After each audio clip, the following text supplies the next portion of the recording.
Welcome, dear friends, to A Blessing a Day. Today, we gather to reflect on a profound message from the Scriptures that speaks deeply to the struggles and gifts of our human experience. In our readings today, we see the very essence of what it means to communicate with God, ourselves, and one another. We delve into a story from the book of Genesis, where we witness the cunning of the serpent and the pivotal choice faced by Adam and Eve.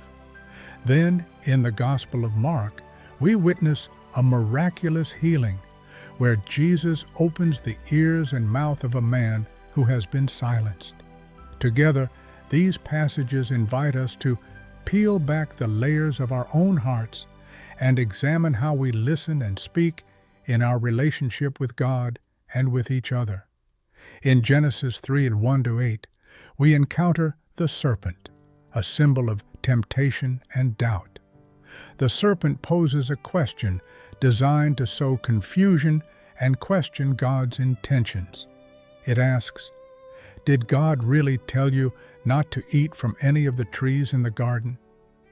This moment resonates with us today, doesn't it?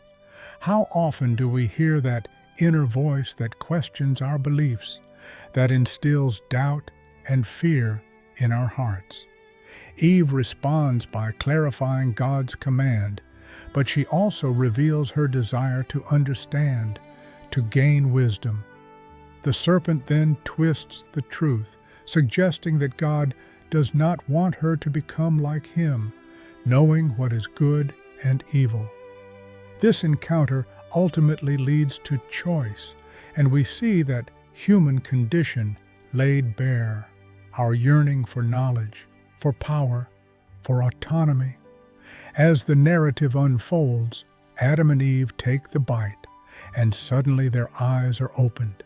However, this newfound knowledge leads to shame as they realize their nakedness and seek to cover themselves. The Scriptures tell us that they hid from God among the trees. What a powerful moment. Here we see that the very knowledge they sought does not lead to freedom, but instead to fear and separation from God. As St. Augustine noted, sin is like a spider. It entangles us, and we find ourselves lost in its web. In our attempts to gain wisdom apart from God, we often find ourselves entangled in sinfulness. Now, let us pivot to the Gospel of Mark, where Jesus encounters a deaf man with a speech impediment in the district of the Decapolis. This man is brought to Jesus with a desperate plea, "Lay your hand on him." The beauty of Jesus' response is that he takes the man away from the crowd, offering him intimacy and personal attention, a reminder that Jesus seeks a personal relationship with each of us. When Jesus touches the man's ears and tongue, he looks up to heaven and says, "Ephphatha," which means, "Be opened." In that moment, the deaf man's ears are unstopped and his speech impediment is removed. He is no longer silenced. He is set free to communicate, to connect, and to proclaim the goodness of God. This miracle speaks to us of the power of Jesus to heal not just physical ailments, but also the spiritual and emotional barriers that mute our voices today. How often do we find ourselves deaf to God's voice, tangled in the web of life's distractions? We must ask ourselves, what prevents us from hearing God? What causes us to remain silent when we are called to speak? Imagine if we were to approach Jesus as this man did, acknowledging our own limitations and begging him to lay his hand upon us. How willing are we to have our hearts and minds opened to his transformative love? Calming the chaos around us allows us to listen with both our hearts and our ears. As Saint Teresa of Avila said, Prayer is an act of love. Brothers and sisters, let's reflect on how we can allow Jesus to open our hearts today. Do we speak the truth in love? Do we reach out to those who are suffering and voiceless? Can we put aside the distractions of life to listen for God's gentle whispers? Each day brings its own challenges.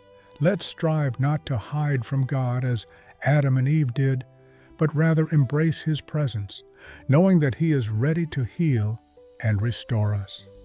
As we conclude today's reflection, let's carry these thoughts with us. Let us desire to have our hearts opened to Him. Let us not remain silent when we can declare His goodness to the world around us. Make an effort to engage in prayer, to listen, to speak truth into existence. Let's not forget, friends, to share the goodness of God in our lives, just as the crowds proclaimed the miracles of Jesus. He has done all things well. May we all experience a profound openness to Christ's voice today. I invite you to subscribe to A Blessing a Day for more reflections that inspire and connect us to God's Word. Remember to share this video with friends and loved ones who might need encouragement and healing in their lives. In closing, may God bless you abundantly today. May your hearts be opened wide in love and grace. As we walk with faith, remember, when God opens doors, no one can shut them. Stay blessed.